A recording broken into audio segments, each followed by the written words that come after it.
Good morning. সকাল সকাল bag নিয়ে বেরিয়ে পড়েছি।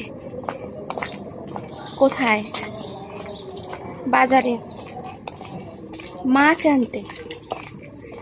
চলো, এখন যেতে হবে 10 মাইল দূরে।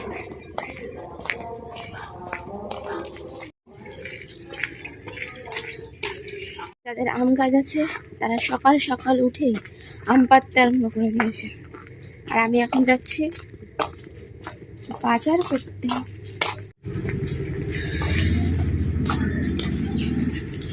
চলে এসছি সকাল সকাল বাজারে, অটো পেয়ে গেছি, চলে এসছি।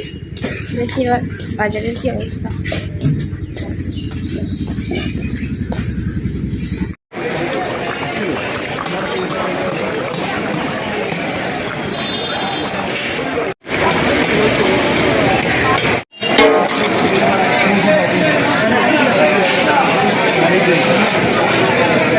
জন্য আর দেরি হয়ে গেল, নাহলে একদম কটা বাজে?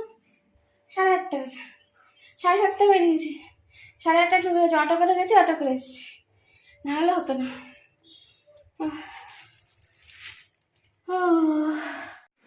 এই দেখো বেগুন নিয়ে এসেছি, মাছ এসে গেছে। এখন মাছের দাম হেবি বেড়ে গেছে, কোথায় গেল? তেলটা ঢুকে গেছে।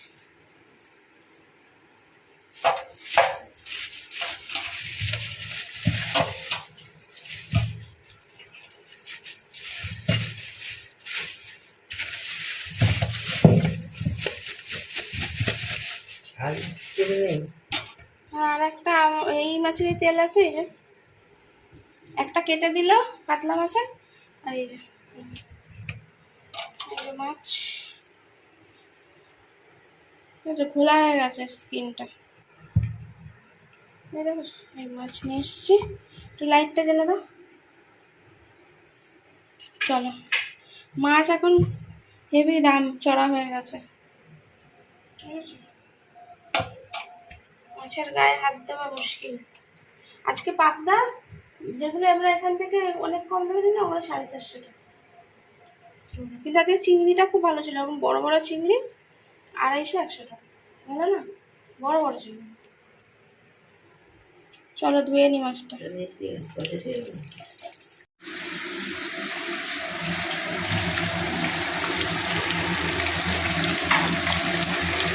আমি বললাম মাছের তেলে যে ধুয়ে রেখে দিয়েছি, আর এখানে এ দেখো পুঁই শাক, কুমড়ো, এই যে আলু, এই যে বেগুন রেখে দিয়েছি। মাকে বললাম যদি মানে যে সেই যখন পুঁই শাকটা করবেই, তাহলে পুঁই শাকটা হলেই মাংস খাওয়া দাওয়া করি। তাই জন্য এখনো খাইনি। মাছের ঝোল যদি বা হয়ে গেছে, কিন্তু মাছের ঝাল করেছে, মাছের ঝাল হয়ে গেছে, কিন্তু আমি এখন পুঁই শাক হলে তারপরে খাবো। মাছের তেল দিয়ে পুঁই শাক দারুণ মজা, তাই না বলো? দারুণ খেতে, টেস্টি লাগে।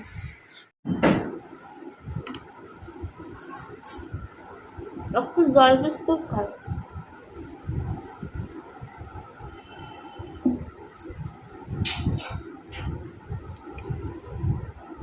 অনেক কষ্ট করে এসেছি, খিদে পেয়ে গেছে। পুঁই শাক রান্না হচ্ছে মাছের তেল দিয়ে।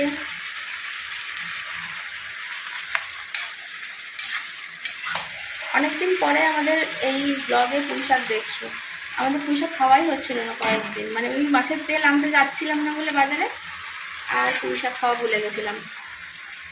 টেস্ট করার জন্য দিয়ে গেল, বললো কেমন হয়েছে দেখ তো একটু টেস্ট করে।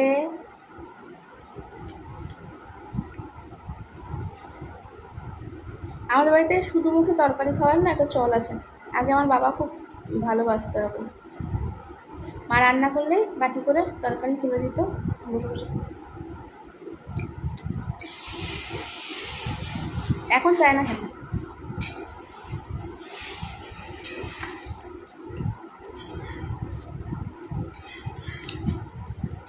টেস্টি হয়েছে, দারুণ। মাছের তেলটা একদম অসাধারণ। একটা কাতলা মাছের তেল আর একটা রুই মাছের, যেটা আমি নিয়েছি, দুটো মিক্সড করেছে তো এত ভালো লাগছে। তেলটা একদম ফ্রেশ ছিল তো, অনেক তিতো ফিতো কিছু না। ওই দেখো হালকা চলে এসছে দেখো। ও হো, জাস্ট তেল তেলে পুঁই শাক, জাস্ট অসাধারণ। আর এইগুলো কিন্তু সবই একদম মাছের তেল ভর্তি। ও পচকাই দেখো, জাস্ট অসাধারণ। হুম, দেখেছো? ও এগুলো মধ্যে যা দারুণ খাই না, কি গরম। মাছ পড়ে গেল পাতে। ওহো, একদম জ্যান্ত মাছ নিয়ে এসছি, একদম তেল ঝাল টাইপের করেছে, জিরে গুঁড়ো মানে জিরে বাটা দিয়ে, সাথে লঙ্কা। ও জমে গেছে আজকে গো, জাস্ট কোনো কথা হবে না। মাছের তেলটা আমার সব থেকে প্রিয় বাবা।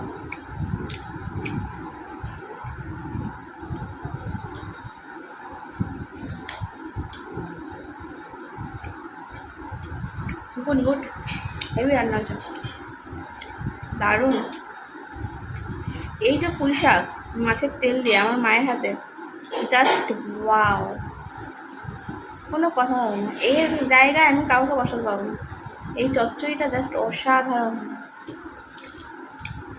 রান্নাঘর এক হাঁটু হয়ে পড়ে রয়েছে, দেখো এত বাসন কোসন, এগুলো সব মেজে নিই।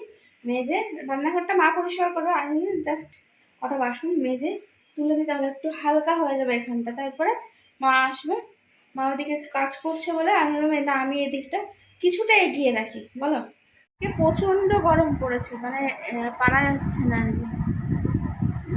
স্নান টান হয়ে গেছে, সবারই হয়ে গেছে, খেতে আর ইচ্ছা করছিল না। মা বলছিল খাওয়ার কথা, মাথা ঘষলাম আজকে। মা বললো যে খাওয়ার কথা, সবই রান্না ছিল কিন্তু আমার ভালো লাগছে না খেতে। সকালবেলা অত বেলায় খাওয়ার পর না, মানে 11টার পর খেয়েছি, তারপরে আর এখন খেতে ইচ্ছা করছিল না, তাই একটু দই খেলাম। খেয়ে এখন প্রচণ্ড গরম লাগছে, মনে হচ্ছে গা জ্বলে যাচ্ছে পুরো। কি গরম, আর মানুষ কি করে পারবে বলো? এত গরম হলে এরকম পারা যায়? একটু ভালো লাগছে না। যেটুকুনি কাজ বাজ করেছি তোমাদের সঙ্গে আর কিছুই শেয়ার করিনি। তো গরমের মধ্যে কষ্ট হচ্ছে,